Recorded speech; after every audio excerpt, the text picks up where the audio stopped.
សួស្តីថ្ងៃនេះយើងនឹងបន្តទៅទៀតតាក់ទងទៅនឹងការកណនីរោគបន្ទុកសរុបរោគមធ្យមភាគនិងរោគចំណាត់ថ្នាក់បាទអញ្ចឹងដើម្បីកណនីគឺយើងប្រើរូបមន្តបន្ទុកសរុបចុចលើកឡងទី1ស្មើបាទដូរ font ជាអង់គ្លេសមកស្មើវាយពាក្យថា SUM បើកវងចហើយ select លើបន្ទុកនៃមុខជាទី1រហូតទៅដល់បន្ទុកចុងក្រោយ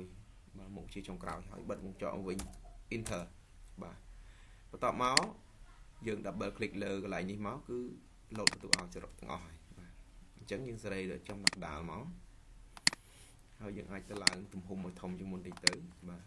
បន្តមកទៀតយើងទៅរកមធ្យមភាគអញ្ចឹងដើម្បីរកមធ្យមភាគគឺស្មើយកបន្ទុកសរុប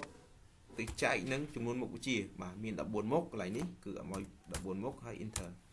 ហេតុអីបានខ្ញុំអត់ប្រើរូបមន្តaverage ដោយសារវាមានហេតុផលបាទចាំបន្តិចយើងអុកលើវាពីរដងដើម្បីបានបន្ទុកសរុបបាទកន្លែងនេះគឺមើលវាអត់ load អញ្ចឹងទេអញ្ចឹងដើម្បីកុំឲ្យវាមានកន្ទុយច្រើនក្រោយក្បៀសចុច right click ហើយយកពាក្យថា format cell កន្លែងនេះជ្រើសរើសយកពាក្យ number ហើយយកកន្លែងនេះប្រកាសថាយកលេខ2ដើម្បីឲ្យវាប្រកាសថាពីក្រោយក្បៀសមាន2ខ្ទង់ហើយយកអូខេបាទហើយយើងសេរីដាក់ចំកណ្ដាលមកចូលកន្លែង home ដាក់ចំកណ្ដាលទៅ bridge ហុំធំតិចមកមួយទៀតនៅកន្លែងនេះយើងមិនអាចទុកអញ្ចឹងបានទេ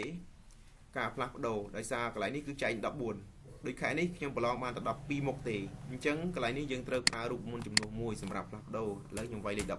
14ជារូបមន្តគោលដើម្បីរកមធ្យមភាគនេះថារូបដាក់កន្លែងថារូបមន្តរកមធ្យមមកភាគចុះបាទរូបមន្តរកមធ្យមភាគបាទអញ្ចឹងកន្លែងនេះលើលេខ14បាទអញ្ចឹងខ្ញុំព្រាយឲ្យធំតិចស្រួលចំណាំអញ្ចឹងខ្ញុំដាក់ពណ៌ក្រហមចុះបាទអញ្ចឹងរូបមន្តរកមធ្យមភាគរបស់ខ្ញុំនៅកន្លែងនេះអញ្ចឹងដោយសារការប្រឡងរបស់ខ្ញុំមិនប្រកាសថា14រហូតទេអញ្ចឹងយើងត្រូវផ្លាស់ប្ដូរលុបកន្លែងនេះចោលបាទលុបកន្លែងនេះចោលអស់មកលុបកន្លែងនឹងមកហើយយើងយកអាស័យដ្ឋាននេះមកប្រើប្រាស់វិញបាទអុកលើវាមកប៉ោះមកបន្តមកទៀតកន្លែងនេះយើងត្រូវដាក់ឲ្យចេញជាសញ្ញាដុល្លារអញ្ចឹងចុច F4 នៅលើ keyboard ហើយសម្រាប់កុំព្យូទ័រខ្លះអត់ចេញទេយើងត្រូវចុច function ហើយបញ្ចុច F4 ហើយបើចុចអត់ចេញទេទាំងអស់នេះអាចប្រើសញ្ញានេះវាយសញ្ញាដុល្លារនេះនៅកន្លែងលេខ4ហ្នឹងសញ្ញាដុល្លារហ្នឹងបាទចុច shift ឲ្យជាប់ទៅវាយសញ្ញាដុល្លារហ្នឹងមកនៅចន្លោះលេខនិងអក្សរហើយយើង enter បាទអញ្ចឹងវានឹងប្រែប្រួលហើយវាឃើញវាប្រែប្រួលទៅតាមហ្នឹងបាទអញ្ចឹងបើសិននៅកន្លែងនេះខ្ញុំប្រឡងបាន12អញ្ចឹងខ្ញុំវាយលេខ12បាទបន្តដាក់លេខឡាតាំងទៅអញ្ចឹងខ្ញុំវាយលេខ12គឺបន្ទុកមធ្យមភាគហ្នឹងប្រែប្រួលទាំងអស់បាទកន្លែងនេះអាស្រ័យអីដែលអាស្រ័យយើងប្រឡងបាន12មុខខែណាយើងប្រឡងបានតិចយើងនឹងធ្វើតាមនឹងជាក់ស្ដែងអញ្ចឹងទៅប្រកាសថាកន្លែងនេះគឺប្រើអាស័យដ្ឋានមួយសម្រាប់ផ្លាស់ប្ដូរមធ្យមភាគយើងមិនអាចប្រើរូបមន្តឬក៏រូបមន្តដែលយើងប្រើដោយចោលថាងាប់មិញគឺលេខ14រហូតនោះទេបាទអញ្ចឹងបន្តមកយើងរកចំណាត់ថ្នាក់ការរកចំណាត់ថ្នាក់គឺស្មើវាយពាក្យថាស្មើវាយពាក្យសេពាក្យថា rank ហើយបើកវងចោលមកយើង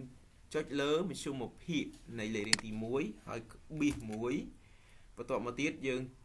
ចុចម៉ៅឆ្វេងឲ្យជាប់ចុចលើមធ្យមភាគនៃលេខរៀងទី1កុំប្រឡែងម៉ៅណាហើយអូរហូតទៅដល់សិស្សចុងក្រោយបាទសូមយើងប្រឡែងបាទប្រឡែងរួចហើយយើងបិទវងចោលមកវិញបញ្ជាក់បន្តិចនៅចន្លោះលេខនិងអក្សរនេះទាំងអស់គ្នាត្រូវទៅវាយ F4 ឬក៏សញ្ញាដុល្លារនេះបាទវាយ F4 បាទវាយ F4 ឬសញ្ញាដុល្លារនេះនៅចន្លោះលេខនិងអក្សរបាទទៅវាយ F4 ដើម្បីឲ្យប្រកាសថាចំណាត់ថ្នាក់ដែលយើងបានចងនេះគឺត្រឹមត្រូវតាមលំដាប់គឺអត់មានថាកន្លែងខ្លះ load មកអាចត្រួតគ្នាចំណាត់ថ្នាក់ត្រួតគ្នាបើសិនជាយើងអត់ដាក់សញ្ញាដុល្លារនេះបាទ enter កន្លែងនេះវា load ឲ្យពណ៌បាទចំណាត់ថ្នាក់គឺលេខ4ហើយយើងចុចលើវា2ដងដើម្បីឲ្យវា load ចំណាត់ថ្នាក់គ្រប់សិស្សទាំងអស់បាទមួយទៀតយើងដាក់វាចំកណ្ដាលហើយយើងដាក់ពណ៌ក្រហមមកព្រីកទំហំឲ្យធំតិចមកដើម្បីយើងមើលបាទនៅពេលនេះយើងអត់ទាន់ឃើញវា load អត់តាមដាំដោយទេប៉ុន្តែយើងនឹងជួបគ្នានៅវីដេអូបន្ទាប់ដំណឹងការរកនីតិហើយនឹងការរៀបចំណាត់ថ្នាក់អីផ្សេងៗតទៀតបាទវីដេអូនេះគឺមានតែប៉ុណ្្នឹងឯងអស់ហើយអរគុណ